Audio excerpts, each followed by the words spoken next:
الحمد لله والصلاة والسلام على رسول الله. رجل جامع زوجته في نهار رمضان، ما حكمه؟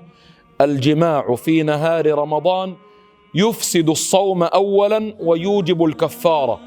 يفسد الصوم، يفسد صوم ذلك اليوم ويلزمه قضاء اليوم. ثانيا يوجب الكفارة. ما هي الكفارة؟ أولا يجب عليه أن يعتق رقبة، فإن لم يجد صام شهرين متتابعين، فإن عجز عن الصيام أطعم 60 مسكينا. جاء رجل إلى النبي صلى الله عليه وسلم فقال له: يا رسول الله هلكت. قال: ما أهلكك؟ قال: وقعت على زوجتي في نهار رمضان.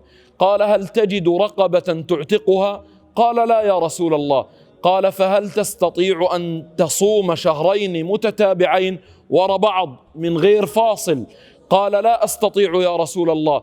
قال: إذن فأطعم 60 مسكينا. قال: لا أقدر يا رسول الله.